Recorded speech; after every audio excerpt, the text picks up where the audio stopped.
Hey guys, tonight we begin with a question that's often forgotten amid the chaos of tanks, trenches and total war. What did World War II soldiers actually eat? From American K rations to German ersatz bread, Soviet cabbage soup to Japanese rice balls, tonight we're peeling back the layers of history, one can of corned beef at a time. So before you get comfortable, take a moment to like the video and subscribe, but only if you genuinely enjoy what I do here. And let me know in the comments where you're tuning in from and what time it is for you. It's always fascinating to see who's joining us from around the world. Now, dim the lights, maybe turn on a fan for that soft background hum, and let's ease into tonight's journey together. Before a single shot was fired, before tanks rumbled across Europe or planes screamed overhead, every army faced one universal, unglamorous challenge: feeding its soldiers without killing them in the process. Let's be honest. When we think of World War II, we imagine battles, bravery, and black and white newsreels. Rarely do we stop to ask the really gritty questions like, did that guy storming Normandy have breakfast? And if so, what on earth was it? Spoiler, it wasn't pancakes. Feeding millions of men across continents wasn't just a culinary experiment. It was a logistical nightmare with a side of dysentery. Rations had to be portable, non-perishable, cheap, and preferably not make you cry after eating them. Flavor was a distant fifth priority, somewhere between won't explode if dropped and doesn't attract rats. Different nations approached the problem in different ways. The Americans tried to science their way to sustenance, producing little boxes of optimism called K rations. The Germans, early in the war, sent troops out with hearty meat and rye, then eventually replaced it all with something resembling punishment in a can. The British clung to tea like it was holding the empire together. It probably was. The Soviets boiled cabbage like it was a sacred tradition. And the Japanese, well, they were expected to travel light and fight hard, sometimes on just rice balls and hope. Food wasn't just fuel, it was morale. A hot meal could lift spirits. A cold tin of greasy corned beef could crush them. Some soldiers developed fondness for their rations. Others swore they'd never eat a cracker again. Many dreamed not of glory or victory, but of butter, bread, and anything that didn't come wrapped in brown paper. And while generals debated strategy in war rooms, privates in foxholes were bartering chocolate for cigarettes and praying the guy next to them didn't snore through mess call. So tonight, we're not talking about battles won or borders redrawn. We're talking about spam, crackers, powdered eggs, and the real war, between soldiers and the strange, suspicious contents of their ration tins. Because if there's one universal truth about war, it's that everyone has to eat, even if the food fights back. Alright, you're a US soldier in World War II. You've marched 10 miles, been shot at 6 times, and haven't seen a flush toilet in weeks. Your stomach is making sounds that could qualify as artillery. What do you get? The K ration. A compact, calorie-packed cardboard miracle designed by people who clearly hadn't eaten one themselves. Let's break it down. The K ration came in 3 boxes: breakfast, lunch, and dinner. They were about the size of a small brick, and sometimes felt like one. Each box contained just enough food to technically qualify as nutrition, while emotionally preparing you for combat via culinary disappointment. Breakfast kicked off strong, a can of ham and eggs, which was neither hammy nor eggy. The texture? Think Spam meets drywall. Toss in rock-hard crackers, instant coffee, powdered lemonade. Why? A couple of sticks of gum, 4 cigarettes, because nothing says balanced breakfast like a Marlboro. And best of all, 1 single sheet of toilet paper. Just one. Make it count. Lunch was not better. You might get cheese spread with more chemicals than cheese, another stack of jaw-shattering biscuits, and a chocolate bar so dense it could double as tank armor. No spoon? No problem. You'd use your knife, a stick, or blind rage to scoop it out. Dinner was meat and beans, which looked like a crime scene in a can. With it, more crackers, more gum, and sometimes, if you prayed hard, a tiny fruit bar, which tasted like someone whispered the word apple over a piece of wood. Despite their taste, K rations were nutritional marvels. Roughly 3,000 calories a day, packed with protein, fat, sugar, and just enough flavor to ensure you didn't accidentally enjoy it. Troops often swapped components like prison traders. Cigarettes for chocolate, cheese for crackers, anything to dodge the hammock trauma. But every now and then, you'd find a Hershey bar. Real chocolate. Real comfort. For one bite, you weren't in the mud. You were back home. That alone made the rest of the ration worth tolerating.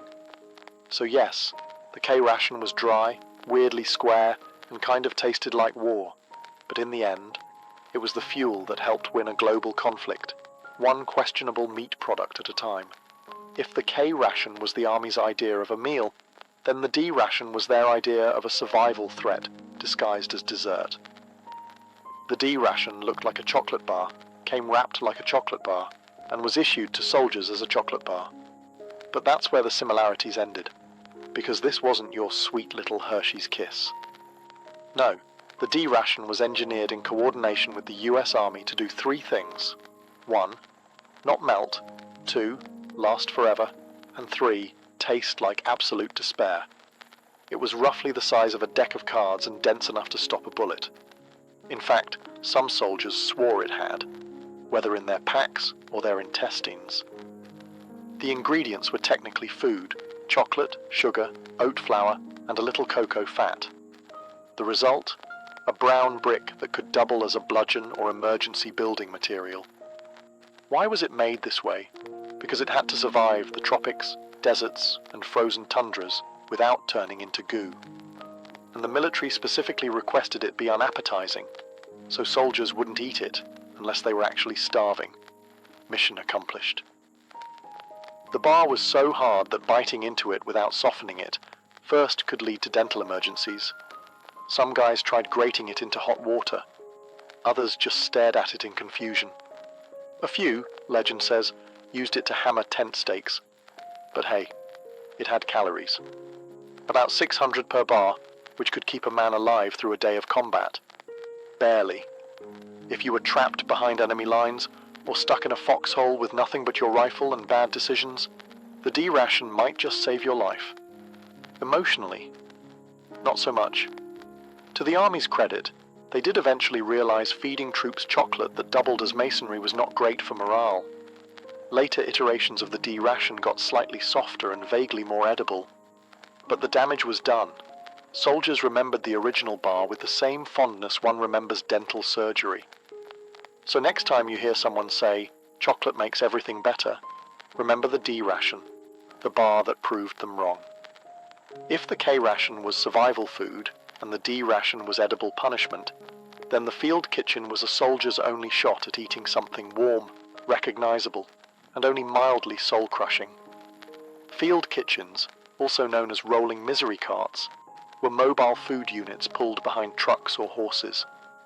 They were the military's attempt at fine dining on the go.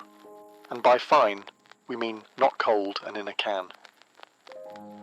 These kitchens churned out industrial-sized vats of stew, beans, gravy-like substances, and enough coffee to power an infantry division through a mild existential crisis. Meals were served cafeteria style. You'd line up with your trusty mess kit, a metal tray that looked like it belonged in a science experiment, and shuffle forward, praying the guy ahead didn't take the last ladle of something vaguely meat-colored. The food was ladled out with military precision. One scoop for you, one suspicious stare, and on to the next, private. The menu? It depended on where you were. In Europe you might get creamed chipped beef on toast, affectionately and permanently renamed by the troops as SOS, or stuff on a shingle, though most used a less polite S word. In the Pacific, you were lucky if it wasn't just rice and hot dog fragments swimming in broth. Coffee, though, was sacred. It was strong, bitter, and brewed in quantities large enough to reanimate the dead. Soldiers drank it hot, cold, black, or with powdered milk, as long as it kept them awake and angry. The best part of the field kitchen experience? The smell. It meant food was coming. The worst part? everything else. Your food was served outdoors, often in rain, snow, or the kind of mud that had its own ecosystem. You sat on rocks, helmets, or the ground. There were no forks. There was no ambience. Just you, your friends, and a tin of beans that might be older than your commanding officer. Still, when it was hot and vaguely chewable, field kitchen food felt like heaven. It wasn't glamorous, but in a world of chaos, bullets, and K-rations, it was the closest thing to comfort food.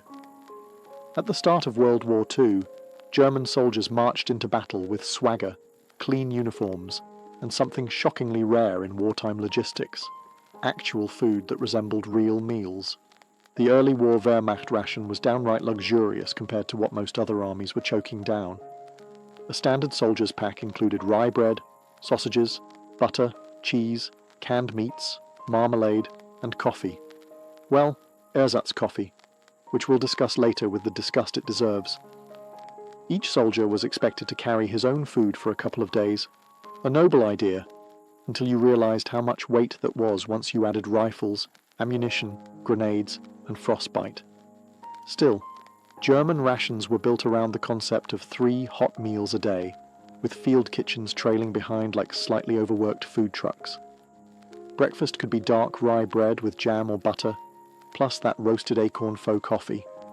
Lunch? Tinned meat, cheese, and maybe a boiled potato or 3. Dinner, if you were lucky and not actively being shelled, might be soup or stew made from whatever was still moving that morning. Sausage, especially Mettwurst and Leberwurst, was a staple. It was easy to transport, packed with protein, and vaguely comforting. Also, incredibly smelly in a sealed tin, which made every trench a blend of iron, sweat, and spicy pork aroma. And of course, Germans had bread. Good bread, real bread. Soldiers often reminisced more about losing access to proper bread than about losing a warm bed.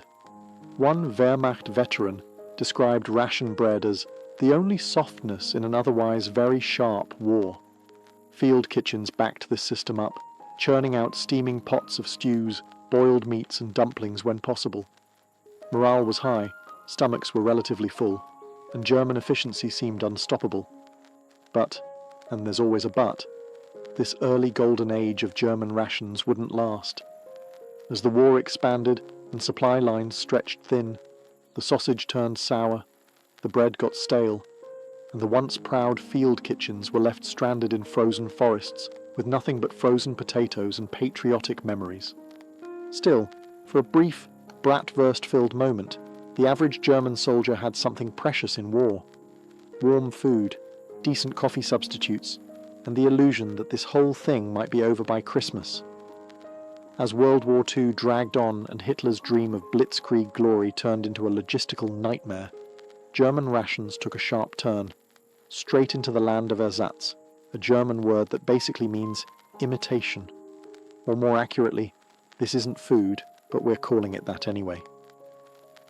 By 1942, things were getting creative. Real coffee? Gone. In came Ersatzkaffee, a charming blend of roasted acorns, chicory, sugar beet, or barley. It smelled like despair and tasted like something brewed in an old boot. It technically resembled coffee, if you'd never had coffee before and were very forgiving. Bread? Once dark, hearty, and soul-sustaining, it was now packed with fillers. Sawdust, straw flour, potato starch, and whatever else they could legally grind into powder. You might still call it bread, but your teeth would disagree. Some soldiers joked it doubled as helmet padding.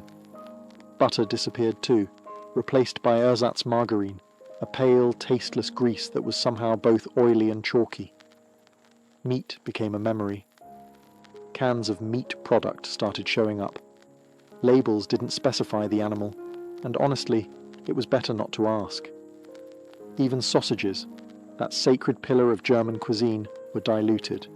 Horse meat entered the mix. Then turnip filler. Eventually, some sausages were up to 40% plant material. Imagine biting into a bratwurst and getting a mouthful of damp newspaper. Welcome to the Reich's culinary downfall. The problem wasn't just taste. These ersatz rations lacked nutrients, calories, and morale. Troops in the east were burning thousands of calories in sub-zero weather, and getting food that couldn't even sustain a dachshund. Starvation, sickness, and desperation followed.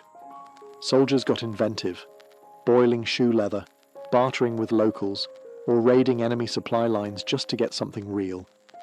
A single American chocolate bar was worth more than a stack of Wehrmacht bread.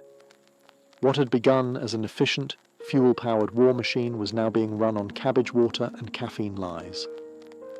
The Germans had started with real food. Now they were chewing misery and washing it down with roasted roots. If there was a place where food went to die during World War II, it was the Eastern Front.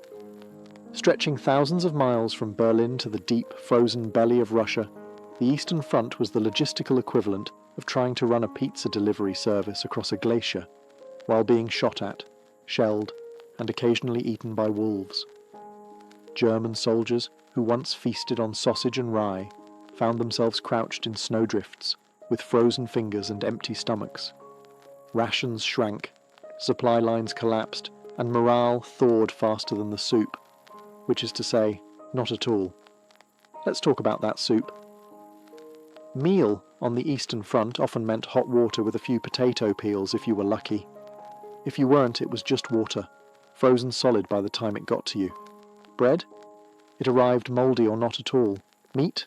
Rumour only.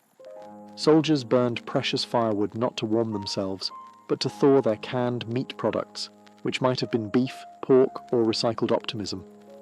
And God help you if the label had worn off. You'd have to sniff your way through the mystery. In winter, men boiled snow for drinking water, heated tins over engine blocks, and sometimes ate snow out of desperation, which sounds harmless until you realise it lowers your core body temperature and brings you one step closer to freezing to death with a mouthful of slush. Then, there were the rats, bold, fat, and suspiciously well fed. Some units resorted to catching and cooking them. Others considered the rats rivals, stealing scraps from each other in midnight battles that historians mercifully don't teach in classrooms. Desperation also led to bartering. Soldiers traded cigarettes for bread, buttons for sugar, or a pair of socks for half a boiled potato. A single spoonful of jam could start a fight. If you had chocolate, you were a god. Despite the hunger, the cold, and the lack of anything resembling a balanced meal, soldiers endured. They joked, swore, and ate whatever they could scrounge. But every mealtime became a grim ritual. Unwrap the tin, say a silent prayer, and hope it didn't bite back. On the Eastern Front, food wasn't just scarce. It was a cruel game of survival, played one frozen spoonful at a time. If German troops on the Eastern Front were eating misery, Soviet soldiers were chewing on sheer willpower. The Red Army's approach to nutrition was simple. If it filled a stomach and didn't kill you immediately, it was dinner. The official rations: black bread, cabbage soup, buckwheat porridge, kasha, a few boiled potatoes, maybe dried fish, and the ever-reliable, unsweetened tea. In winter, that tea was usually melted snow with a twig in it. Meat was listed on paper, yes. In reality, rare as a warm bath in Stalingrad. When meat did arrive, it was often salted to the point that chewing it was more of a jaw exercise than a meal. Still, it was considered a luxury. Soldiers licked the fat off old meat tins just to savour the memory. And then there was the bread, a staple of every Soviet meal. It was coarse, black, and made from whatever grain was still legal to eat. It was also strictly rationed. A typical serving could fit in your palm and be gone in 2 bites, if you didn't try to save it by licking it slowly like a sad war lollipop. Cabbage was the hero of Soviet cuisine. Soup, stew, stuffed, shredded or fermented. If there was a pot, there was cabbage in it. So much cabbage, in fact, that some Soviet soldiers joked they smelled it in their sleep and dreamed of becoming turnips, just to escape the cycle. Still hungry? Good. Now you understand the Soviet wartime diet. Soldiers routinely went into combat underfed and overexerted. Rations were supposed to be delivered daily, but in war-torn zones that became when possible, which often meant never. So they improvised. foraging became a way of life. Soldiers dug up frozen potatoes from abandoned farms, shot wild animals when they could, and bartered cigarettes or spare boots for a boiled egg. Occasionally, they even traded with German POWs, food for silence. The miracle: they endured, malnourished, exhausted, but relentless. Soviet troops pressed forward on fumes and boiled cabbage, proving that sometimes what feeds a soldier isn't calories, it's pure cabbage-fueled stubbornness. When official rations ran dry, which was often, Soviet soldiers didn't starve quietly, they adapted loudly. With creativity, desperation, and occasionally the culinary sensibilities of a raccoon, Red Army troops turned battlefield improvisation into an extreme sport. Let's say you're a soldier outside Leningrad. You haven't seen a delivery truck in a week. Your cabbage soup is now just water with a floating leaf, and your last piece of black bread has grown a beard. What do? Option 1. Forage. Soldiers scoured the countryside for anything remotely edible: berries, tree bark, boiled grass, dandelions, even flower bulbs. One particularly resourceful unit figured out how to roast shoe leather, not because it tasted good, it didn't, but because it was technically organic. Option 2. Barter. A spare pair of socks might earn you a potato. A broken watch, maybe a spoonful of lard. Tobacco was currency, soap was gold. And if you had a tin of meat, you could get someone to write a letter home and clean your rifle. Option 3. Theft, or as they called it, unauthorized logistics. Soviet soldiers occasionally raided abandoned German outposts just for food. One Red Army veteran recalled the sheer euphoria of finding a box of Wehrmacht sausages. The first time I cried and salivated at the same time. Field kitchens, when functional, were masters of mystery cooking. Cooks tossed in whatever they had: beets, onions, mystery meat, pickled vegetables from 1913. The resulting soup was red, hot, and suspiciously chewy. But it kept you going. Mostly. And yet, morale didn't collapse. Why? Because Soviet culture glorified suffering as proof of strength. Soldiers turned deprivation into a badge of honor. They told jokes about their rations. They sang songs about dried fish. They gave names to their tin cups, which was either camaraderie or a mild fever dream. In the Red Army, mealtime wasn't about flavor, it was about survival theater. Every bowl of borscht, every crumb of bread was a statement: we're still here. If World War II were judged solely by culinary performance, the British Army might have been forced to surrender to its own menu. British soldiers didn't eat, they endured. Their rations were a war within the war, a daily ritual of unseasoned punishment, washed down with eternal optimism and as much tea as humanly possible. Let's start with the sacred trinity: tea, hardtack biscuits, and bully beef. Tea was everything. More than a drink. It was morale in liquid form. Soldiers brewed it in tin mugs, mess tins, helmets, anything that held heat and didn't leak too much. Sometimes there was no milk, no sugar, no dignity, just hot brown water and hope. But it got them through. Hardtack biscuits were designed to outlive the soldier. Dense, chalky, and almost completely tasteless, they had the structural integrity of roofing tiles. They doubled as plates, coasters, or makeshift armor in a pinch. Many troops claimed their dental issues weren't from combat, but from trying to bite these biscuits. Then came bully beef, aka tinned corned beef. It had the visual appeal of canned cat food and the consistency of congealed regret. It was salty, oily, and could be eaten hot, cold, or with the appropriate level of emotional numbness. You sliced it, fried it, diced it, or just stared at it until your appetite left the tent.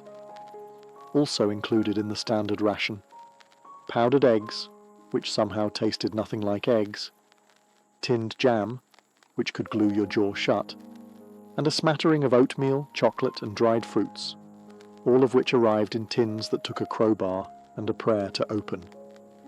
The British Army didn't pretend its food was good. It pretended it was sufficient, and in fairness, it kept soldiers alive, barely. Field kitchens could sometimes provide stews, stewed prunes, and the occasional surprise, a real egg, a slice of bread, or something not immediately depressing. But no matter the food, there was always tea. Shells could fall, trucks could explode, but if there was hot water, there was a brew. And in that mug, steaming in a muddy trench, was Britain's greatest ration of all: stubbornness in a cup. By mid-war, British soldiers weren't just fighting the Axis. They were fighting ration fatigue, an invisible enemy that came disguised as another tin of corned beef. The British military supply system was held together with string, hope, and a suspicious number of forms in triplicate. Fighting across multiple continents, from North Africa to Italy to the jungles of Burma, meant rations got weirder the farther you were from London, and colder, and often squishier. A ration in Cairo might arrive slightly warm and edible. A ration in the Burmese jungle? It might arrive mouldy, half-eaten by ants, and 2 weeks late.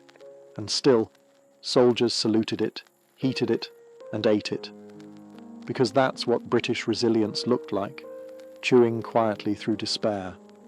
Water was always boiled, not just to kill bacteria, but because boiling meant tea. Tea was sacred. Men would risk sniper fire to retrieve a kettle. A warm cup could make the difference between a breakdown and a moment of British dignity in the mud. When supplies were tight, and they often were, soldiers got creative. They rehydrated powdered milk into tea whitener, spread jam on hardtack with bayonets, and seasoned meat with sarcasm. One soldier reportedly made a stew out of bully beef, raisins, and crushed vitamin tablets. The result? Morally questionable, but technically food. Tinned food was both a blessing and a curse. It lasted forever, yes, but it also required strength, tools, and sometimes divine intervention to open. Soldiers developed strong opinions about tin designs and spent entire afternoons discussing the good key roll ones versus those devil tins with no handles. When something fresh did show up, an egg, a loaf of bread, an actual vegetable, it was cause for celebration or suspicion. One soldier, upon receiving a fresh tomato, stared at it for an hour before deciding to keep it as a pet. Despite the rationing, the blandness, and the biscuit-induced jaw pain, British troops remained stoic. They grumbled with dignity, made jokes about their own digestion, and above all, kept calm and carried on, preferably with tea. If the American soldier had rations, the German had organisation, and the Brit had tea, the Japanese soldier had rice, and a terrifying capacity for suffering.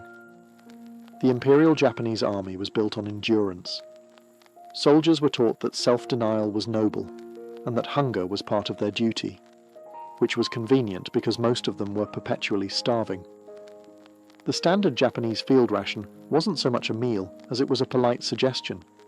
The typical pack contained white rice, barley, dried fish, pickled plums, umeboshi, soy sauce concentrate, and maybe a few hard candies. It was compact, culturally familiar, and, in the field, utterly insufficient.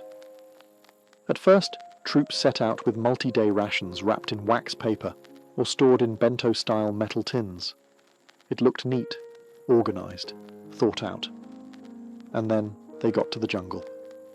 In places like New Guinea, Burma, and Guadalcanal, the humidity turned rice into mouldy goo, rats ate through supplies, and fish went bad faster than your hopes of victory. To make matters worse, Japan's military logistics were, generously speaking, a disaster. Supply lines were stretched, bombed, blocked, or forgot to exist altogether. Many units went days, even weeks, with barely a handful of rice to split between them. Soldiers foraged, raided villages, or ate jungle plants whose nutritional value ranged from slightly helpful to hallucinate then collapse.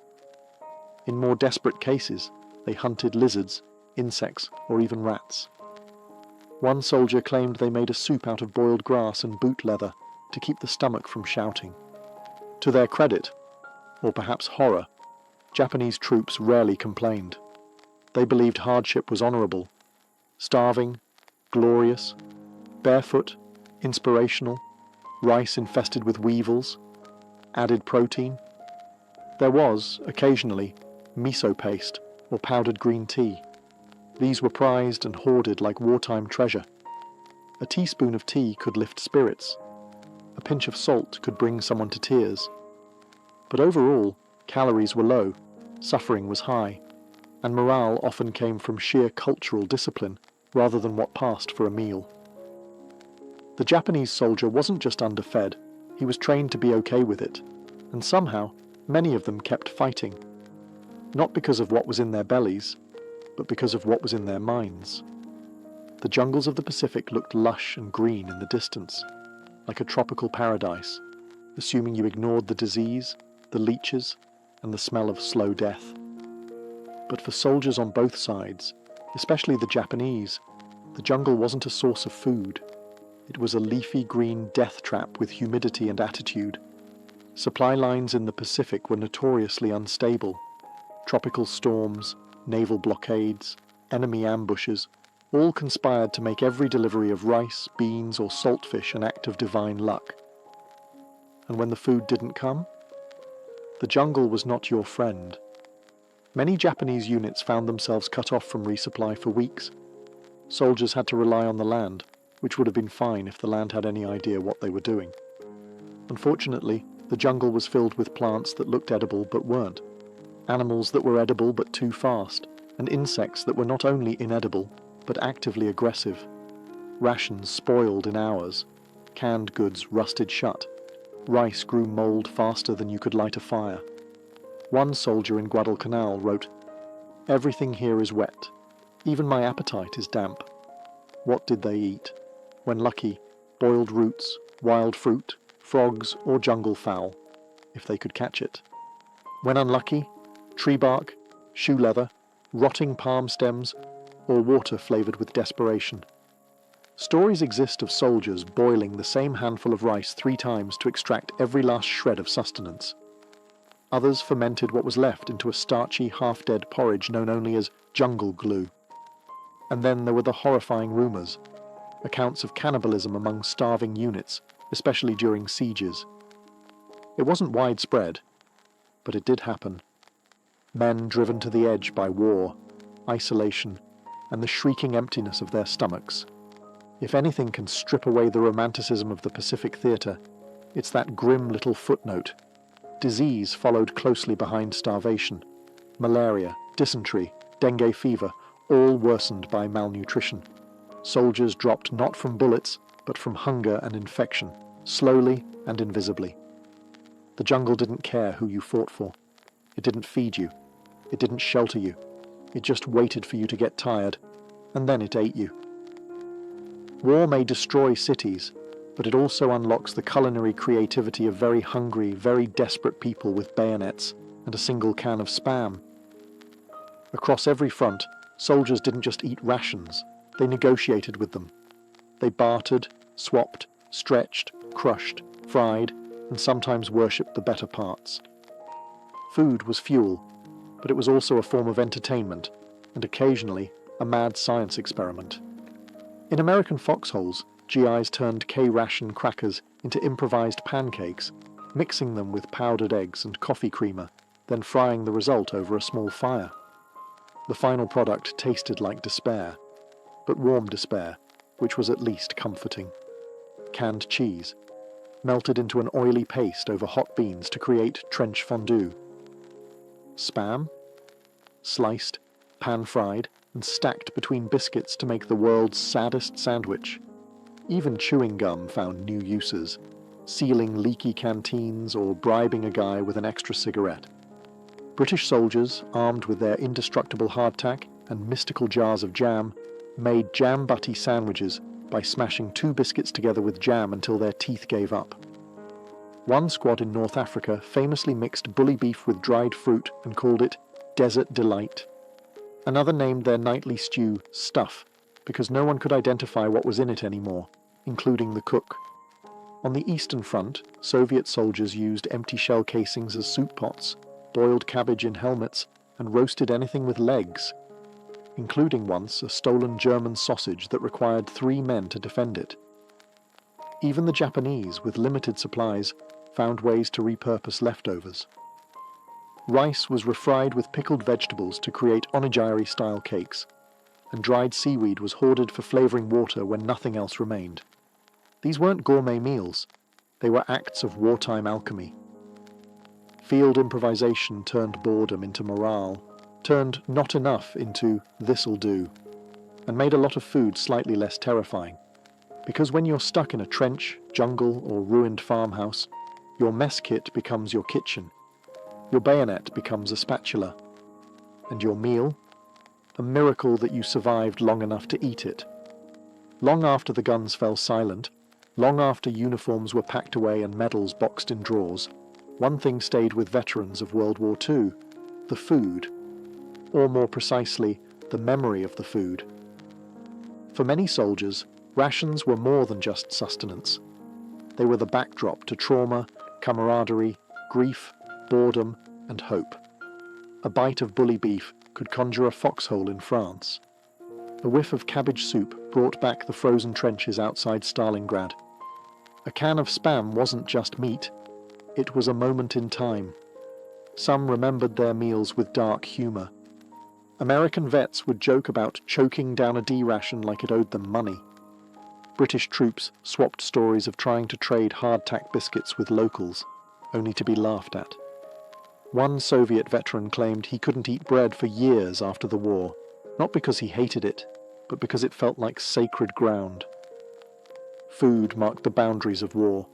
A fresh apple meant you were near a farm, and maybe peace. A hot stew from a field kitchen meant you weren't dying that day.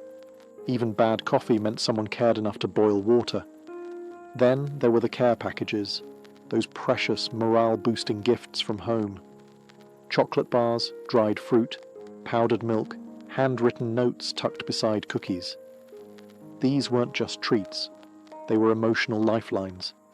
Some soldiers hoarded them, others shared them. A few rationed them out one bite at a time, stretching hope across weeks of horror. And yet, some flavours stuck around too long. Veterans joked that they could still taste the metal of the tin decades later. One GI swore he could still smell Spam every time it rained. Another insisted his nightmares occasionally starred powdered eggs. Because when you eat in war, you're not just feeding your body, you're anchoring your existence. You're trying to stay human in a world gone mad, and that means every meal, however bland or bizarre, becomes part of you. So next time you toss a snack in the microwave, think of those soldiers, cooking with firewood, bayonets, and sheer determination. For them, every bite was survival, and the taste? It never really left.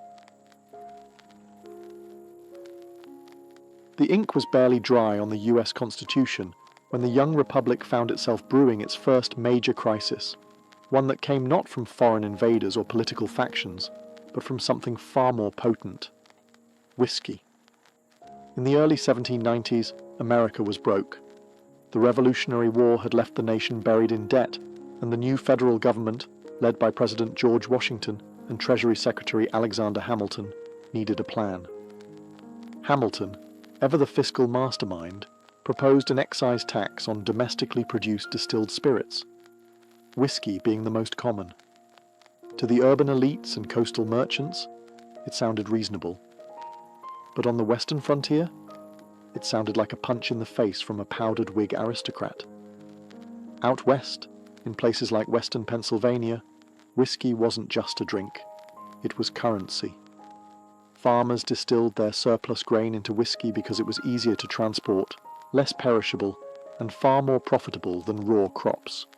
Bartering whiskey for goods and services was part of daily life.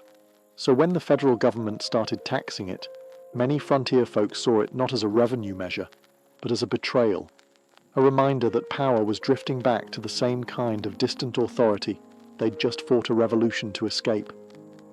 To make matters worse, the tax structure itself seemed custom-built to screw over small producers. Large distilleries could pay an annual flat fee, but small-time distillers, like the ones populating the Appalachian Hills, had to pay per gallon. Translation: the little guy paid more, proportionally. and with federal tax collectors showing up on horseback to enforce the new law, tensions began to boil over. At first, the resistance was petty. Inspectors were threatened, tax documents were burned, and revenue officers were politely told to get lost. But soon, polite turned to violent. Tar and featherings made a comeback. Taxmen were chased from their homes. In one case, a revenue officer was stripped naked, tied to a tree, and had his hair cut off, frontier justice with a splash of moonshine-fueled rage. And Washington? He was watching, silently, waiting, but not for long, because what started as a tax protest was about to spiral into an armed uprising, one that would test the strength of the Constitution and Washington's resolve to enforce it. By 1792, the whiskey tax wasn't just unpopular, it was radioactive. In the backwoods communities of Pennsylvania, Kentucky, and Virginia, opposition was mutating from scattered grumblings into coordinated defiance. Tax collectors were becoming familiar with two sounds: the clink of broken windows and the snap of gunfire overhead. The western counties of Pennsylvania became the epicenter of what many began to call outright rebellion. Meetings were held in taverns and cabins where kegs of homemade whiskey stood proudly next to muskets. These weren't just drunken gripes. They were organized gatherings. Locals formed militias, issued threats to federal officials, and even passed their own resolutions condemning the tax. Some refused to do business with anyone who paid it. It was part protest, part mafia, with a side of corn liquor. In 1793, things escalated further. Tax collectors and sympathizers were ambushed, whipped, and humiliated. One man was captured and paraded through town with a sign reading "Coward" hung around his neck. It was like the Boston Tea Party, but drunker and with worse hygiene. The federal courts responded by issuing summonses to bring the rebels to justice, but good luck serving legal papers in a place where the local sheriff might be part of the mob. The region was effectively slipping into lawlessness. Local officials either turned a blind eye or quietly sided with the insurgents. President Washington, usually calm and measured, started gritting his false teeth. The Whiskey Rebellion was threatening not only public order, but also the legitimacy of federal law itself. If the government couldn't enforce its own taxes, then what was the point of a constitution? What was the point of government? Still, Washington didn't rush. He sent federal commissioners to negotiate with the rebels, but it was like trying to serve tea at a bar fight. The rebels had already formed committees, held conventions, and in some cases talked about full-on secession. They saw themselves not as criminals, but as patriots standing up to tyranny. Meanwhile, Hamilton, ever the hawk, was whispering in Washington's ear, "You want to let these guys stomp on the Constitution? Really? After everything we just went through?" And so, Washington made a decision. One that would shock the rebels and set a historic precedent. He would raise a federal army against his own people. By 1794, the Whiskey Rebellion had become more than a backwoods tantrum. It was an outright challenge to federal authority. George Washington, who had led a revolution just a decade prior, now found himself in the bizarre position of leading an army against Americans, the very citizens he helped liberate. And this wasn't some ragtag militia. Washington called upon more than 12,000 troops, nearly 3 times the size of the force he had at the Battle of Trenton. That included state militias from Maryland, New Jersey, Virginia, and Pennsylvania. Many of these troops were volunteers, but others were voluntold. It was the largest federal force ever marshaled in the US to that point. And it wasn't going to war with the British or French. It was marching west to put down angry farmers with pitchforks and moonshine stills. Hamilton, never one to miss a dramatic moment, rode out with the army like some powdered wig version of Patton. He was thrilled. This was his big moment to show that the federal government had teeth and wasn't afraid to bite. Washington, though reluctant, knew the stakes. The rebellion wasn't just about booze. It was about whether the United States could function as a nation under law. If the rebels could scare off tax collectors and defy Congress without consequences, then the Constitution might as well be used for kindling. So, for the first and only time in American history, a sitting president led troops in the field. Imagine the scene: the most famous man in America, astride a horse, riding westward through the Allegheny Mountains, not to inspire revolution, but to crush one. His presence sent a chilling message. Rebellion would be met not with pamphlets, but with bayonets. When the army approached the heart of rebel territory in western Pennsylvania, the response was disappointing. The rebels, who had talked big in taverns and torched a few tacksmen's houses, suddenly remembered they had chores to do. Most of the ringleaders vanished. Others fled into the woods or took the I don't know nothing about nothing defense. There would be no great battle, no climactic showdown. The army had marched hundreds of miles to confront a rebellion that fizzled like flat cider. But Washington's message was loud and clear. The federal government was no joke. With the rebellion smothered before a single shot was fired in return, the soldiers turned around and headed home, and so did George Washington. But now came the mop-up: arrests, trials, and justice, federal style. A handful of rebel leaders were captured, though leaders might be generous. Many of the more radical agitators had slipped away into the wilderness. What remained were a few unlucky men who got caught by bad timing or bad hiding spots. 20 were eventually brought to Philadelphia to stand trial for treason. The trials, however, didn't unfold like Hamilton might have dreamed.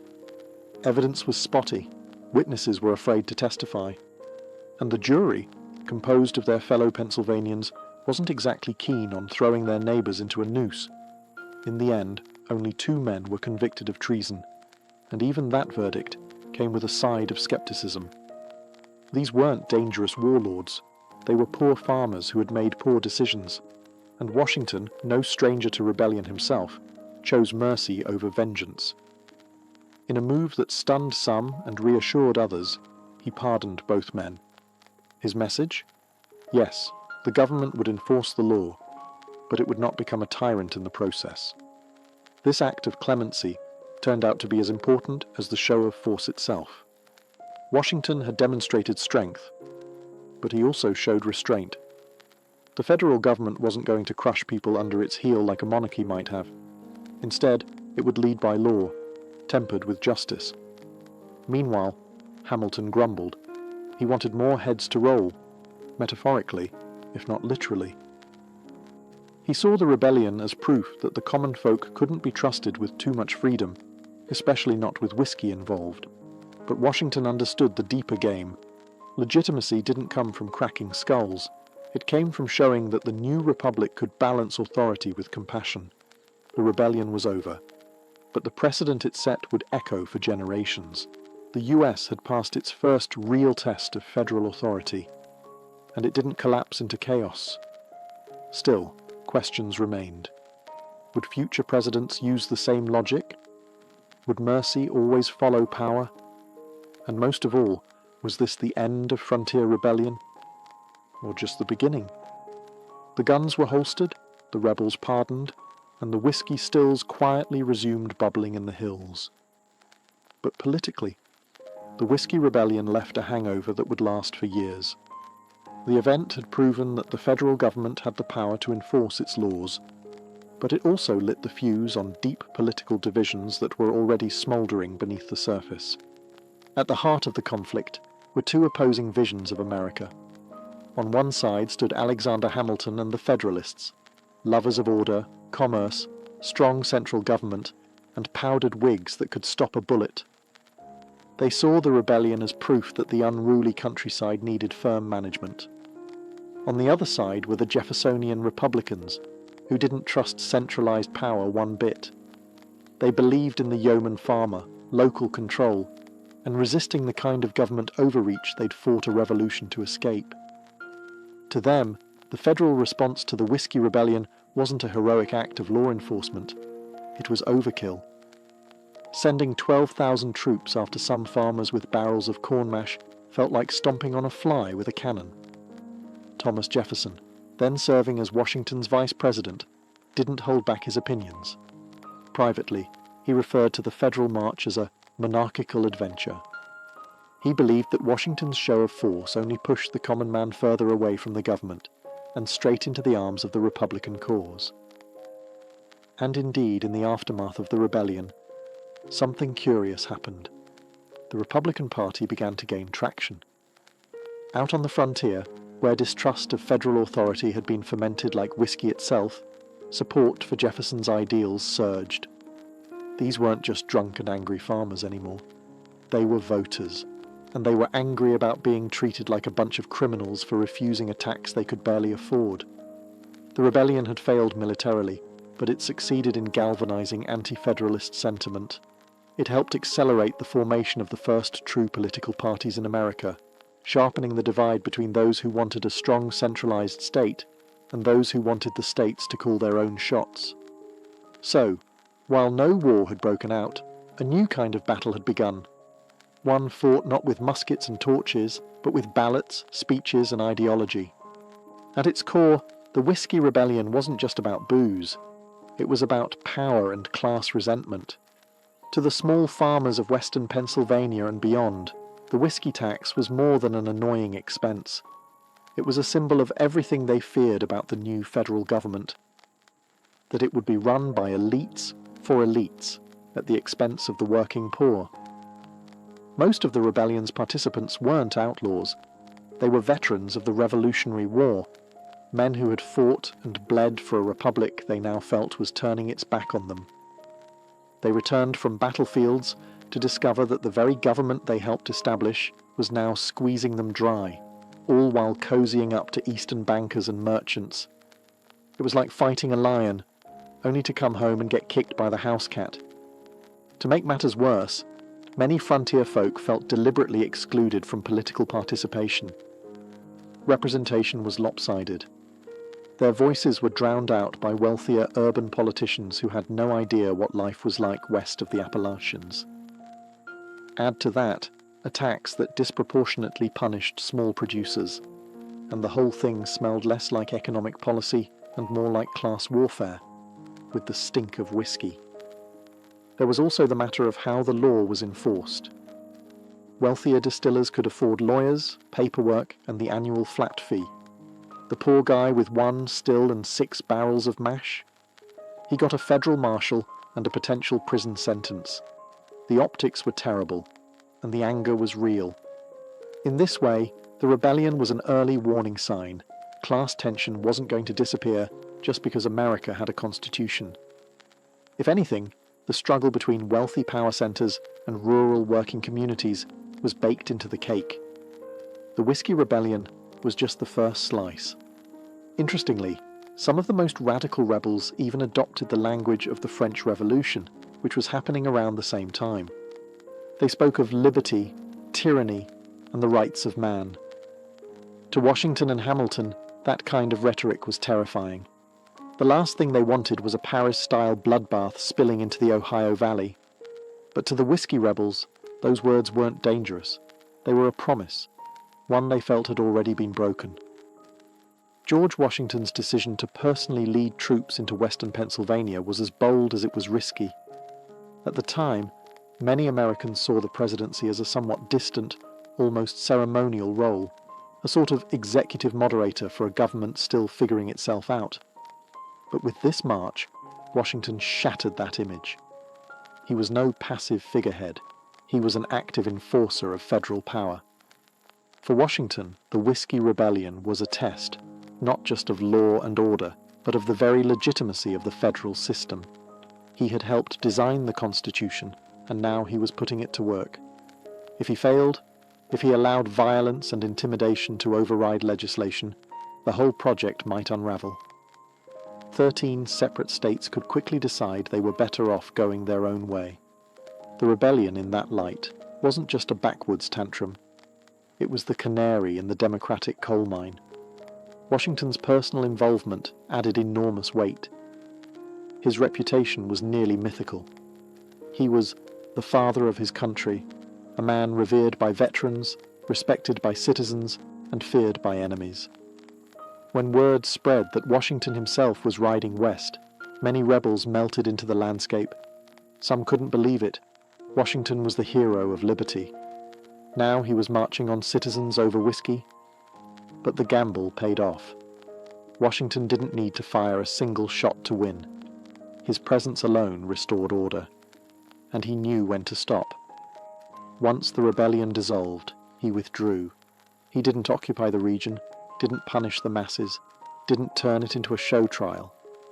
He just reminded everyone, firmly, that the law was not optional. Yet not everyone applauded. Some, especially in the Jeffersonian camp, accused Washington of using military force to silence legitimate political dissent. They painted the march as an overreaction, a flex of executive muscle that could have turned ugly fast. Even some Federalists worried. What precedent had just been set? Still, the rebellion's swift collapse allowed Washington to exit the presidency on a high note. He had enforced the law without becoming a tyrant. He had shown strength without cruelty. But quietly, Washington understood. This wouldn't be the last time America's unity would be tested. And next time, the outcome might not be so bloodless. Although the Whiskey Rebellion ended with barely a whimper, its echoes rippled far and wide, politically, legally, and culturally.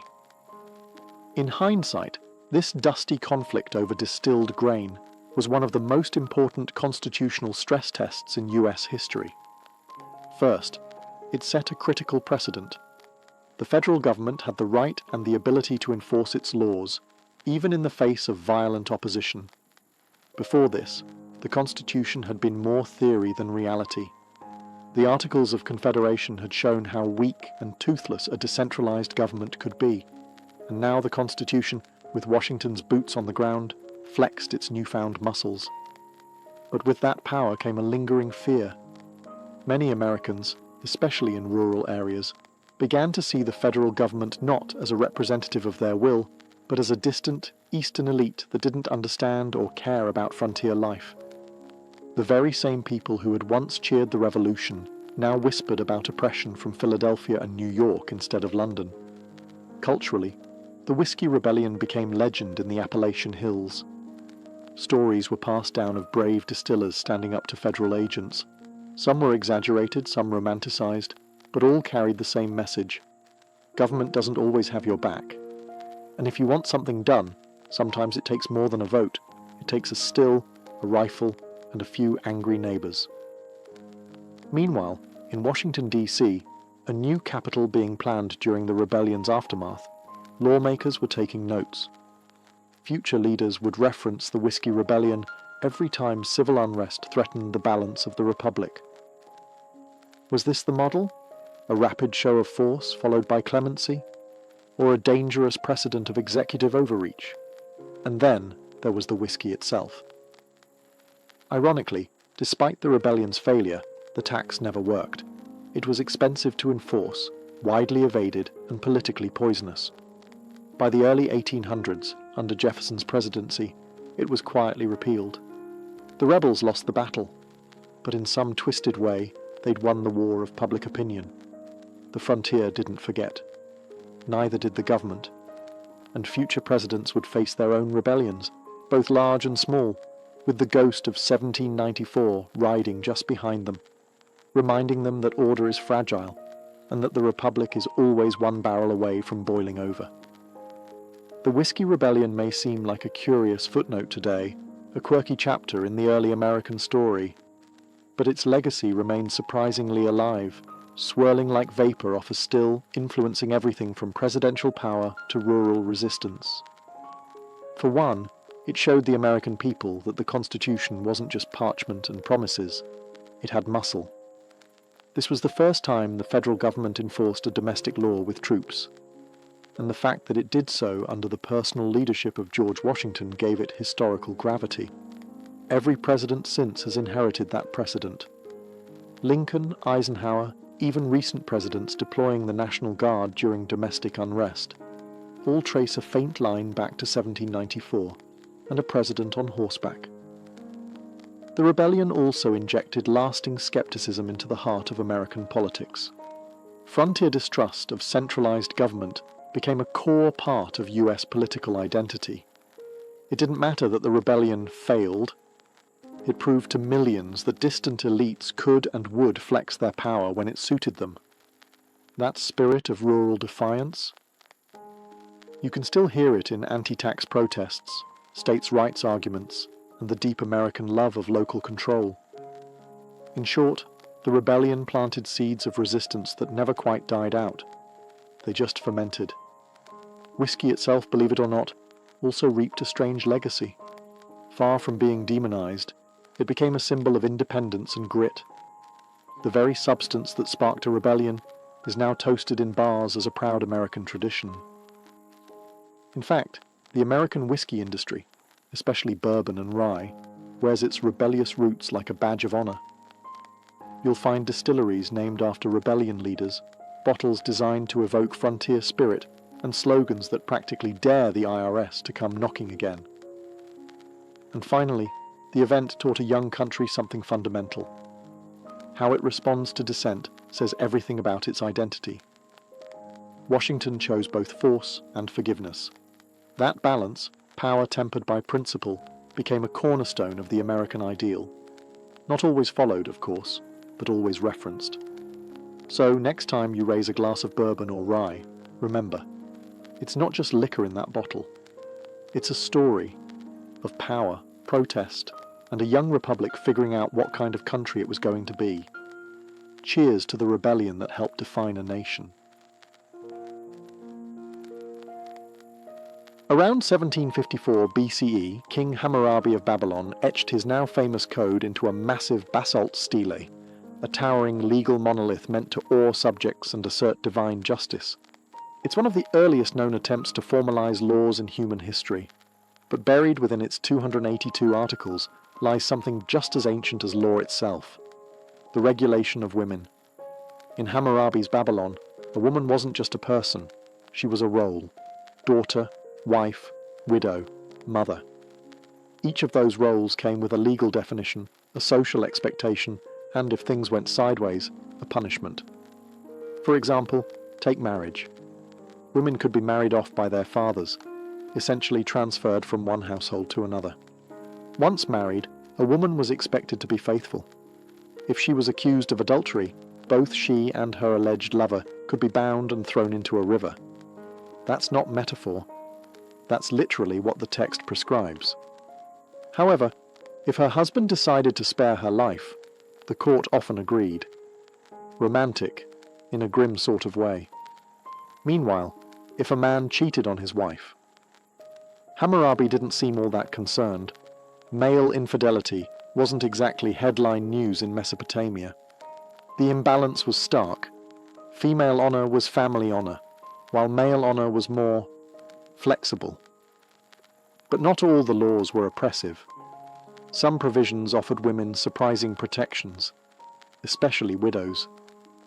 A widow had the right to remain in her late husband's house and manage his property until her sons came of age. If there were no sons, she could even inherit directly. In that way, Hammurabi's code recognized a woman's capacity for financial and legal responsibility, but only within the strict bounds of family structure. There were also laws about divorce.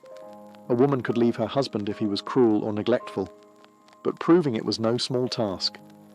If her claims couldn't be verified, she could be branded a liar and punished severely. Justice wasn't blind. It just squinted harder when the accused wore a veil. So, what did Hammurabi's code teach us about women in ancient Babylon? That they weren't invisible? Far from it. They were named, categorized, judged, and occasionally protected, but always through the lens of control. Law gave them a place, but rarely the power to shape it. Travel a few hundred miles west from Babylon, and fast forward a few centuries, and you arrive in ancient Egypt, a civilization where the scales of justice were personified by Ma'at, the goddess of truth, balance, and cosmic order. And unlike many of their neighbors, the Egyptians had a surprisingly progressive view, at least on paper, when it came to women's legal rights. Egyptian women, whether rich or poor, had the legal right to own property, inherit land, sue and be sued, and even initiate divorce. These weren't just theoretical rights etched on tomb walls. They were practiced, particularly in urban centers like Thebes and Memphis. Women could enter contracts, serve as witnesses, and leave wills. A woman could run a business, lend money, or purchase slaves and livestock. In short, Egyptian law recognized women as legal individuals, not just extensions of their husbands. This autonomy might seem ahead of its time, and in many ways it was. Women weren't locked out of temples or courts. In fact, priestesses played important legal and ritual roles, and some even served as judges or scribes. Legal documents from the New Kingdom show women filing complaints against male relatives and winning. But, and there's always a but, this relative legal freedom came with social constraints. Most women still lived under the authority of a father or husband, and while they could own land, they were often expected to pass it down through male heirs. The law said yes, but society often said not quite. Marriage, though not a religious institution in Egypt, was still legally binding. Husbands and wives could divorce for reasons as varied as infertility, infidelity, or even emotional incompatibility. Divorce didn't carry a social stigma, and children were usually cared for by the mother, who retained rights to her dowry and often received additional property. Punishment under the law was theoretically equal, but practically speaking, class and connections mattered far more than gender. A noblewoman could get away with things that would send a peasant woman straight to the crocodiles. Literally. So, was ancient Egypt a feminist utopia? Not exactly. But compared to the rigid patriarchies of Mesopotamia or later Greece, it offered women something rare, the ability to participate in legal life as people, not just property. In a world ruled by gods and pharaohs, that was no small thing. In ancient India, the legal world of women was governed by Dharma, the moral and social order at the heart of Hindu philosophy. Codified in texts like the Manusmriti, Laws of Manu, this framework offered a deeply hierarchical and duty-driven system, where women were honoured, protected, and respected, so long as they stayed in their place. The Manusmriti, compiled sometime between 200 BCE and 200 CE, had a lot to say about women, much of it contradictory. On one page, it declared that, where women are honoured, the gods rejoice. On another, it warned that a woman must never be independent. The tone swung between reverence and restriction, between divine praise and domestic captivity. Women were legally bound to male guardians throughout their lives, father during childhood, husband during marriage, and sons during widowhood. This triad of male control wasn't just cultural, it was encoded into law. Autonomy was not the ideal, obedience was. Marriage laws were especially rigid. A woman's primary duty was to marry, bear sons, and serve her husband faithfully. Widow remarriage was generally frowned upon, or outright banned, depending on the caste and period. Sati, the infamous practice where widows were expected to throw themselves onto their husband's funeral pyre, was not universally enforced, but found moral validation in some legal and religious texts. The Manusmriti didn't command it, but it also didn't condemn it. That said, there were exceptions. Women of the upper castes sometimes received education and could inherit property in the absence of male heirs. In some regions and periods, matrilineal traditions survived, particularly in the south. Women could serve as advisors, poets, and even rulers, though these were rare and usually exceptional. Divorce was rare and generally disapproved of, though certain grounds like impotence, cruelty, or abandonment were sometimes recognized. Still, it was the man who had more legal freedom to cast aside a marriage. Punishments, too, were gendered. A woman caught in adultery could be disfigured or outcast. A man, he might get a fine or a slap on the wrist if he had high status. In short, ancient Hindu law wrapped women in layers of veneration and restriction. They were sacred, but sacred like a temple statue, not like a free citizen, revered but rarely empowered. When we think of ancient Greece, we often imagine democracy, philosophy, and drama. But for half the population, women, the legal system was less about ideals and more about invisibility. Especially in classical Athens, women were legally seen not as individuals, but as permanent minors, bound to the guardianship of their nearest male relative for life. In Athenian law, women couldn't vote, own property independently, or represent themselves in court. They could not enter contracts or even leave the house without a male escort in many cases. If the Code of Hammurabi defined women as legally subordinate, Athens perfected the art of locking them out entirely. Marriage was more of a property transaction than a romantic union. A woman's kyrios, usually her father or brother, arranged her marriage, and she moved into her husband's household as part of an exchange of dowries and land. Legally, she was transferred like livestock, a living, breathing asset passed between men. And yet, paradoxically, her fidelity was of enormous legal importance. If an Athenian woman committed adultery, her husband could legally divorce her immediately, and any man caught with her could be executed. Yes, executed, without trial. The irony? Her husband could sleep with courtesans or slaves without legal repercussion. Double standards weren't just common, they were built into the legal structure. Women couldn't initiate divorce themselves, but they could return to their father's house if abandoned or mistreated. However, any legal action on their behalf had to be taken by a male relative. Even in cases of rape or assault, a woman could not bring charges. Her kyrios had to speak for her. There were exceptions. In Sparta, women enjoyed more freedom. They could own land, receive education, and walk freely. But Spartan women were the anomaly, not the rule. In most city-states, a respectable woman's name was supposed to be spoken as little as possible. The ideal woman was modest, silent, and invisible. And yet, in the shadows of Greek law, women endured.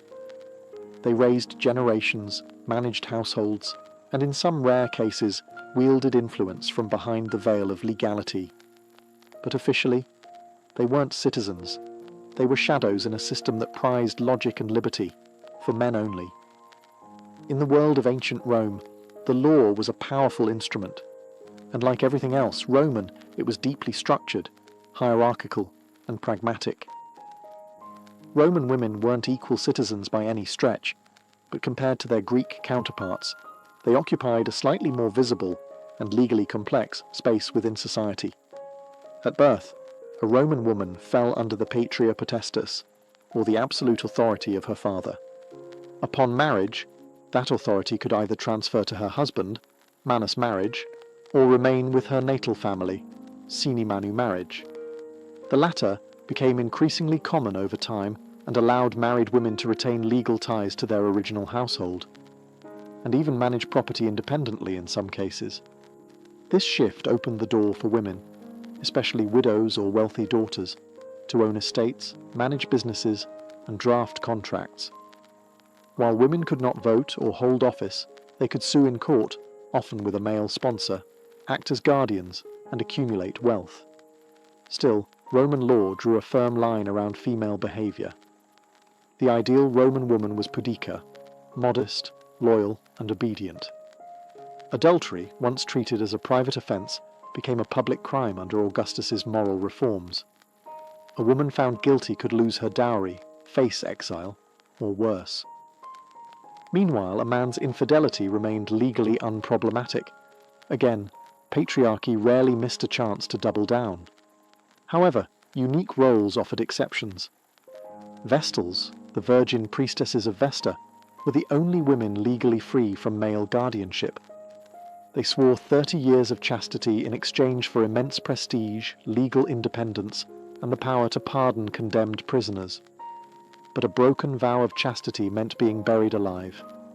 Divine authority came with cruel consequences.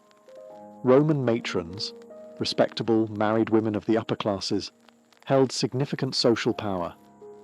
They influenced politics through family connections, arranged marriages, and even public mourning rituals.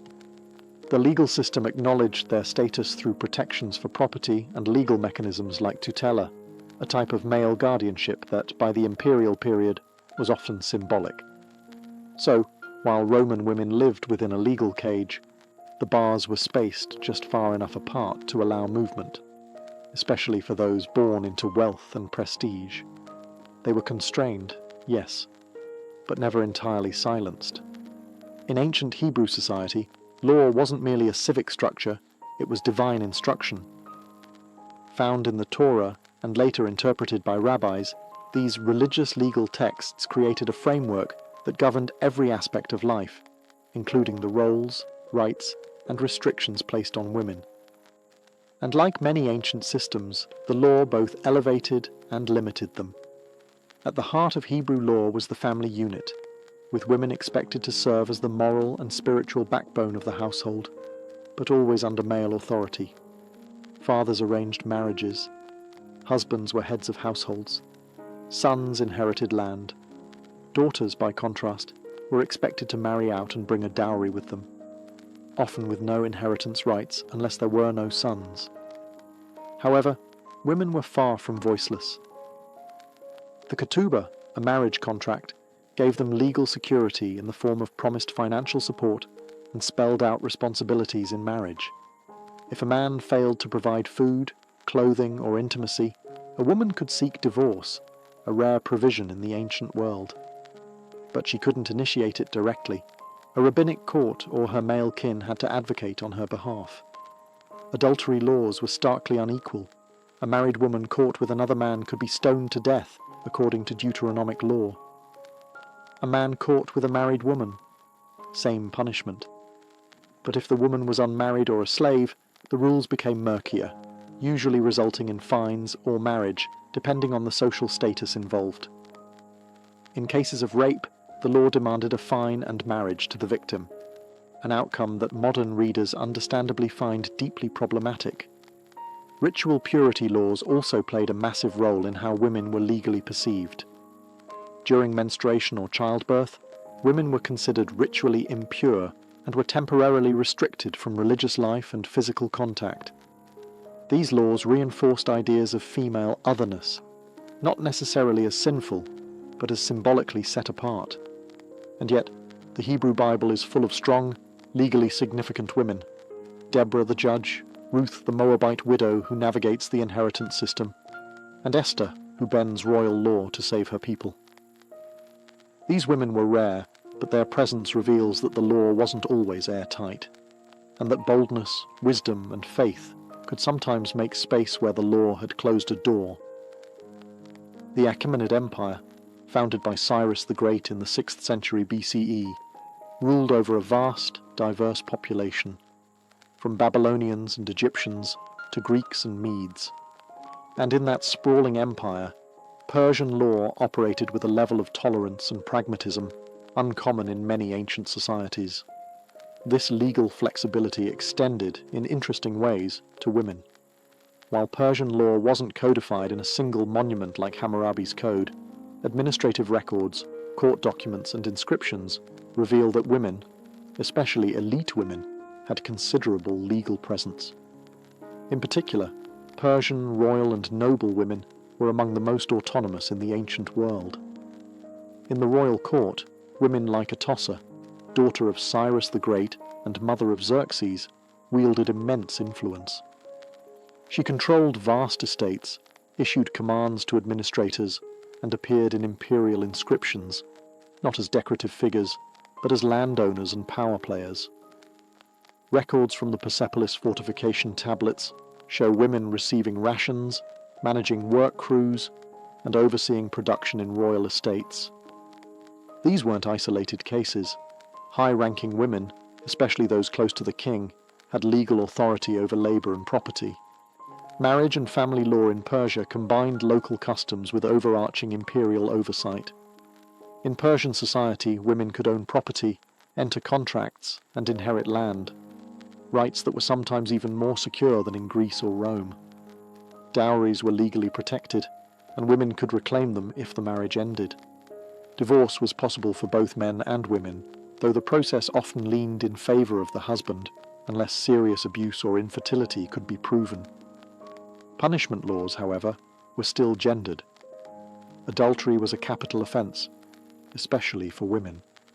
But unlike in some neighboring cultures, the method and severity of punishment varied by class. A noblewoman might face exile or house arrest, while a servant could be executed. The law, as always, bowed to hierarchy. Zoroastrianism, the empire's dominant religion, also influenced Persian views on women. While spiritually both men and women had roles in cosmic dualism, practical religious purity laws imposed restrictions on menstruation, childbirth, and bodily contact, echoing patterns seen in Hebrew and Hindu systems. In all, Persian law offered women a curious mix: freedom through rank, respect through religion, and limits through custom. The higher your status, the louder your legal voice.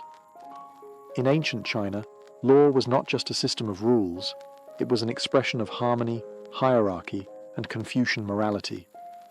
And for women, this meant living within a legal and cultural framework that viewed them primarily through the lens of family roles and social duty, rather than individual rights. The earliest codified Chinese laws appear during the Zhou dynasty, but it was under the Han dynasty, 206 BCE, 220 CE, that legal structures began to crystallize alongside Confucian ideology. Confucian teachings emphasized the three obediences. A woman must obey her father before marriage, her husband during marriage, and her sons in widowhood. This wasn't just moral advice. It influenced actual legal expectations and societal norms. Women were legally subordinate to men in nearly all contexts. They could not hold public office, rarely appeared in court independently, and were often excluded from inheritance, especially in patrilineal families. A daughter might be cherished within the home, but the law saw her as temporary. She would eventually marry out, taking her dowry with her. Marriage was both a family alliance and a legal contract. A man could divorce his wife for reasons as broad as jealousy or illness, though he could not do so if she had no family to return to, had mourned his parents properly, or had borne him sons. Women, by contrast, had no legal power to initiate divorce unless extreme abuse could be proven, and even then, her case would likely depend on her male relatives stepping in. Adultery laws reflected strong gender bias. A woman caught cheating could be executed. A man cheating with a married woman might face punishment, but cheating with a servant or concubine, that was often overlooked entirely. Honor and legitimacy were tied tightly to the woman's womb. Still, there were exceptions. Some dynasties saw the rise of imperial women, like Empress Lu Ji and Empress Wu, who wielded immense political power, sometimes bending legal codes to suit their ambitions. And in peasant villages, widows who managed households or took over family businesses could wield informal authority, even if the law didn't formally recognize them. In short, ancient Chinese law saw women less as autonomous beings and more as stabilizers of familial order, vital to society's function, yet always second to the men who supposedly maintained its harmony. As we step back and look across the ancient world, from the ziggurats of Babylon to the palaces of Rome, from Vedic India to Confucian China, one thing becomes clear: women were always written into the law, but rarely on their own terms. Nearly every ancient legal system assigned women a role within a male-dominated structure. Whether in Hammurabi's code or the Manusmriti, the fundamental legal assumption was that a woman's identity was relational: daughter, wife, mother, widow. Her rights and responsibilities flowed through the men around her. Law defined her, but it rarely empowered her. Some civilizations, like Egypt and Persia, offered women more autonomy, allowing them to own property, initiate contracts, and even inherit wealth. In these societies, noble or high-born women could carve out pockets of legal authority, sometimes rivaling their male counterparts. But such privileges were far from universal.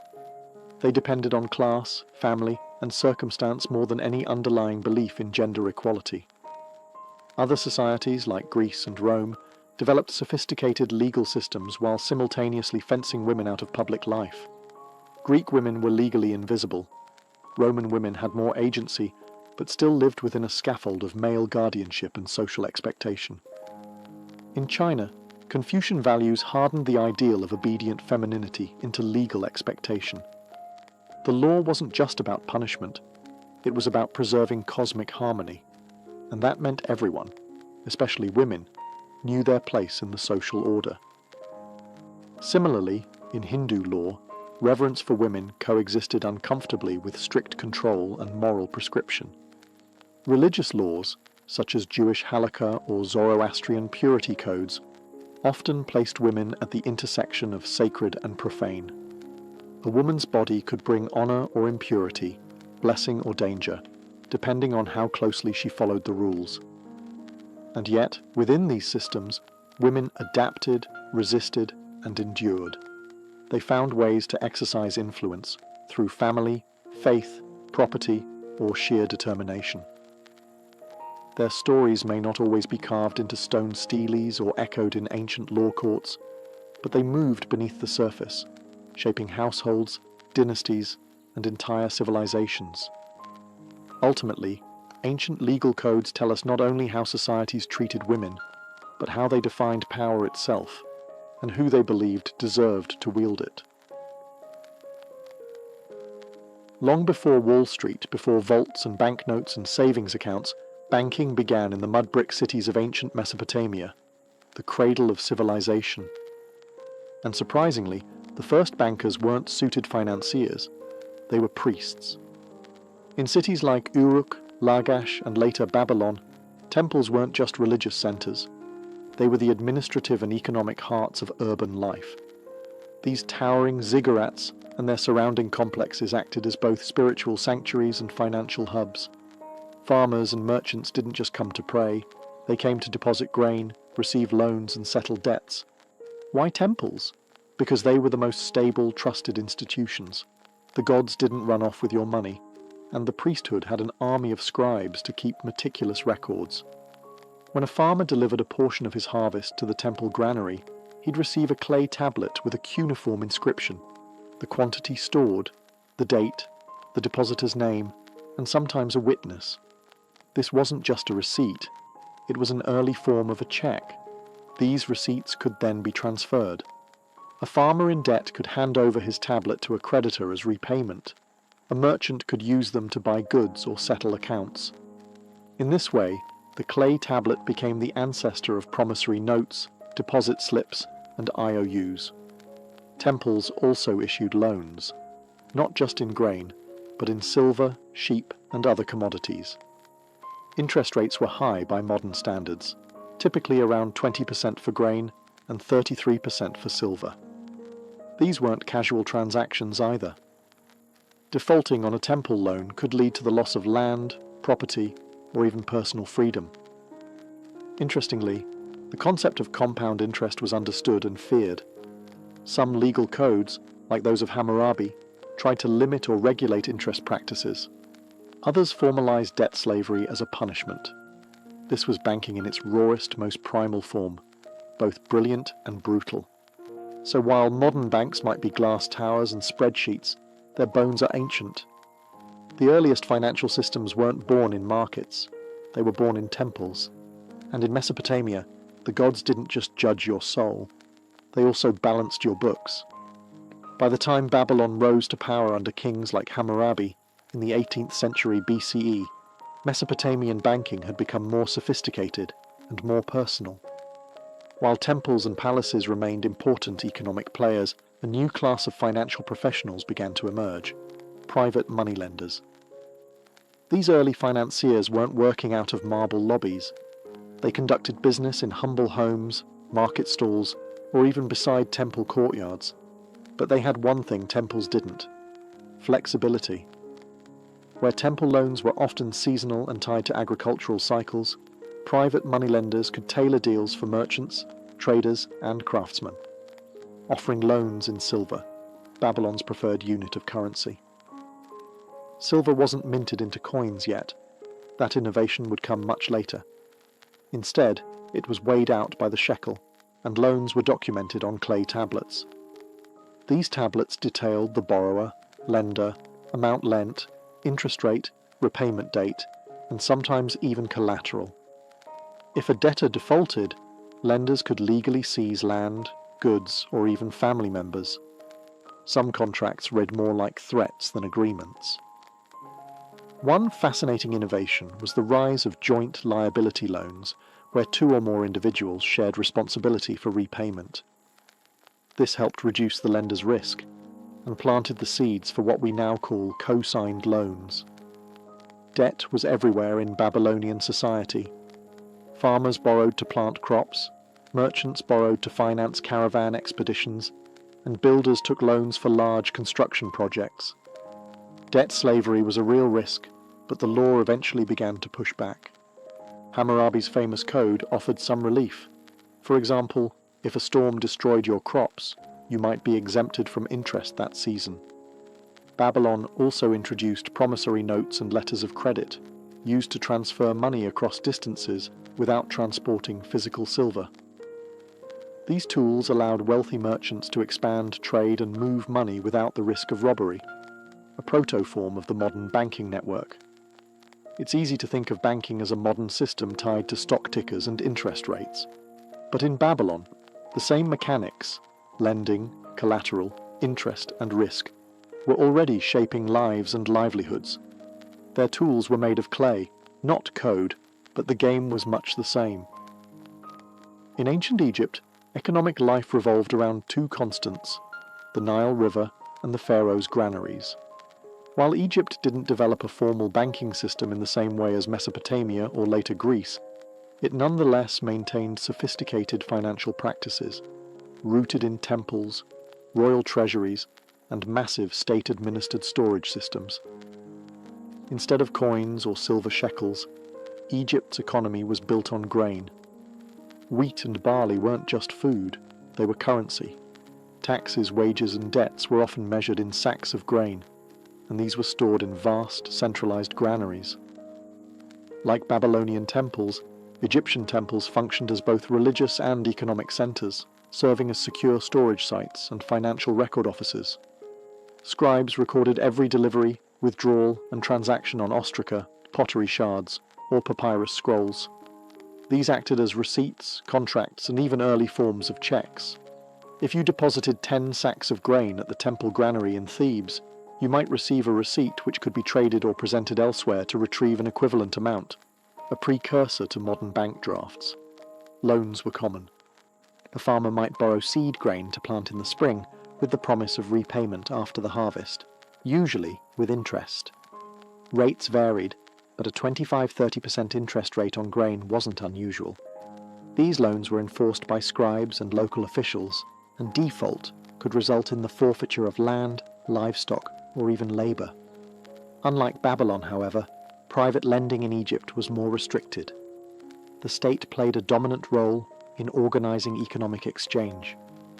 High officials, priests, and royal administrators were the main actors in large-scale financial activity. Yet there are surviving records of private individuals, especially women, acting as lenders and creditors in local communities. These cases were less common, but they demonstrate a level of grassroots financial agency not often acknowledged. Coinage was introduced only during the late period, influenced by foreign powers like the Persians and later the Greeks. But even then, Egyptians preferred grain and barter systems over metal money. Proof that a functioning economy doesn't need coins, just trust, storage, and records. So while Egypt lacked the sleek columns of a Roman bank or the aggressive contracts of Babylon, it ran a tight temple-based economy built on grain, writing, and bureaucracy, and laid the groundwork for financial infrastructure that lasted thousands of years. With the rise of city-states like Athens and Corinth in the 5th century BCE, ancient Greece introduced two financial revolutions, the minted coin and the money changer. Unlike Mesopotamia or Egypt, where grain and silver were the dominant currencies, the Greeks embraced metal coinage as a public standard, stamped, regulated, and guaranteed by the state. This shift created a new class of financial professionals, the trapezitai, named after the trapeza, or table, from which they worked in the bustling agora. These men functioned as money changers, deposit takers, lenders, and sometimes outright financiers. They exchanged foreign coins, held money for safekeeping, offered loans, and even kept accounts for their clients, a rudimentary form of checking. Need to send money to another city-state? No problem. The trapezites could issue a written draft. allowing merchants to avoid travelling with heavy, theft-prone coinage. If that sounds like a bank transfer, that's because it was, albeit with more sand and fewer algorithms. Lending was a huge part of Greek banking. Interest rates were generally high, especially for risky ventures like maritime trade. Some loans carried 100% interest, justified by the danger of shipwreck, piracy, or storm. These were backed by maritime contracts, which included details of the cargo, route, repayment, and collateral. If the ship sank, the loan was voided. If it returned, big profits. Private citizens could also act as lenders. Wealthy Athenians often invested in smaller loans secured by property or slaves. These transactions were documented before witnesses and scribes and could be enforced in court. In fact, Greek courts were flooded with debt cases, an early sign that money, trust, and lawsuits are eternal bedfellows. And yet banks in Greece weren't formal institutions like we'd expect today. They were more like financial freelancers with serious reputations. There were no licenses, no regulation, and no government insurance. If your trapezites skipped town with your deposit, too bad. Trust was everything, and it could be shattered in a heartbeat. Despite these risks, the Greek financial world thrived. It enabled trade, supported empire building, and even bankrolled wars. In a city where logic and debate ruled, so too did contracts, ledgers, and interest rates. Ancient Greece taught us that once you stamp a coin and assign it value, the rest follows, from debt and profit to risk and ruin. By the time Rome ruled the Mediterranean, banking had evolved from small-scale loans to a full-blown financial engine that powered an empire. The Romans, ever the pragmatists, didn't invent banking, but they perfected it, expanded it, and embedded it deep into the fabric of everyday life. At the heart of Roman finance were the Argentari, the Roman equivalent of bankers. These men operated out of tabernae, shops, near the Forum, and acted as money changers, deposit takers, lenders, and agents. They exchanged coins from across the empire, held private deposits for safekeeping, paid out loans, and even executed payments between third parties. Wealthy Romans, including senators, deposited large sums with these bankers, who kept ledgers called rationes, the ancestors of our modern account books. A client could authorize a banker to pay another person using their deposit, creating an early version of the check. Want to send money to Carthage or Alexandria? No need to pack a bag of coins. Your banker could issue a letter of credit. The real fuel behind Roman banking, however, was credit. Loans weren't just for emergencies. They were used for trade, land purchases, construction projects, even election campaigns. Lending at interest, usually around 12%, though it could be higher or lower depending on risk, was legal, though subject to regulation. Usury, the charging of excessively high interest, was frowned upon but often ignored. Collateral was key. Land, slaves, or future earnings could all secure a loan. And Rome had robust legal enforcement. If you didn't pay your debts, you could be dragged to court, have your property seized, or in extreme cases, be enslaved. Unlike earlier societies, Rome allowed corporations of financiers known as Societas Publicanorum, publicani, to handle large-scale government contracts, including tax collection. These were profit-seeking enterprises with investors, managers, and shareholders, making them eerily similar to modern banks and hedge funds. Yet there were risks. Roman bankers weren't state-backed, and financial crises did happen. Records show that some banking houses collapsed, triggering waves of panic. Sound familiar? In the Roman world, money flowed through temples, forums, and estates, binding together farmers, traders, soldiers, and senators. And as the empire grew fat on conquest, its financial systems stretched like invisible roads, connecting people not with stone, but with credit, debt, and interest. Before the concept of a central bank existed, the idea of state control over currency was already revolutionizing how economies functioned. In ancient times, the power to mint coins wasn't just economic, it was political. Whoever issued the coin held the trust of the people, and that trust became the backbone of early banking systems. The earliest coins appeared in Lydia, modern-day Turkey, around 600 BCE. Made of electrum, a natural alloy of gold and silver, these stamped pieces marked a shift from weighed metal to standardized currency. No more measuring silver chunks in a dusty market. Now, value could be verified at a glance. Other civilizations quickly adopted the idea. The Greeks minted drachmas, the Persians issued darics, and the Romans built an entire empire on denarii.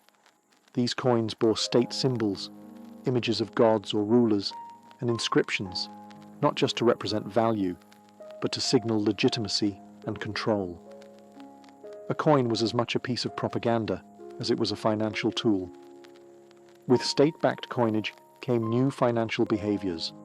Hoards of coins were stored in temples, households, and merchant treasuries. Lending became easier and more portable.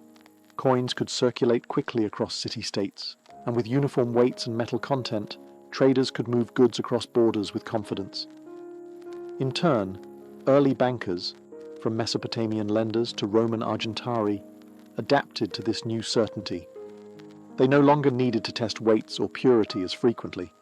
Instead, they tracked coins by type, year, and issuer. This consistency reduced transaction friction, expanded trade routes, and made loans more predictable. Coinage also played a role in inflation and monetary policy, albeit in crude forms. Rulers could debase coins by mixing cheaper metals into the mix, stretching the treasury, but undermining trust. Roman emperors famously did this to pay their armies, triggering cycles of devaluation and economic instability. Still, the idea stuck. Currency backed by a state, stamped with its symbol and guaranteed in value. This concept laid the groundwork for everything from medieval gold coins to modern fiat money. In a way, each ancient coin was more than just a piece of metal. It was a promise, a contract, and a tool of empire. It told you not only how much something was worth, but who had the power to decide. In the ancient world, the line between faith and finance was often thin, if it existed at all. Temples didn't just serve the gods. They also served as the earliest safe deposit boxes, banks, and loan offices. Why? Because people trusted the gods far more than they trusted kings, merchants, or wandering moneylenders. Take Delphi, for instance. The sanctuary of Apollo wasn't just a religious destination, it was a financial powerhouse. City-states stored war funds there, wealthy individuals deposited fortunes, and treasuries were built within temple precincts. Religious centers like Delos, Ephesus, and Jerusalem also acted as de facto banks, offering security, prestige, and scribes who kept careful records. A vault under divine watch was seen as safer than any home or fortress. These temples played several financial roles. They held deposits, issued loans, and in some cases even collected interest.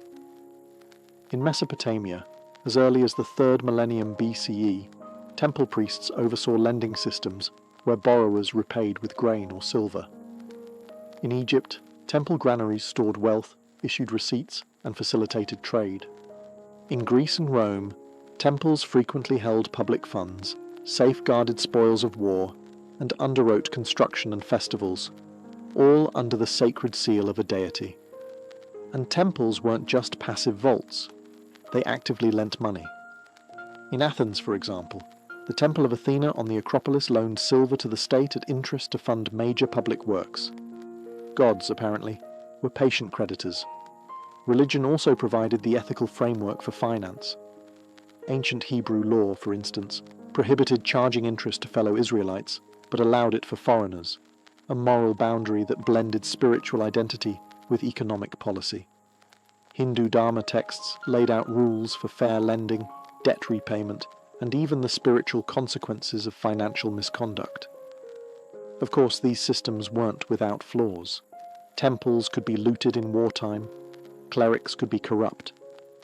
But for most of the ancient world, temples were the most trusted institutions, enduring, stable, and reinforced by divine fear.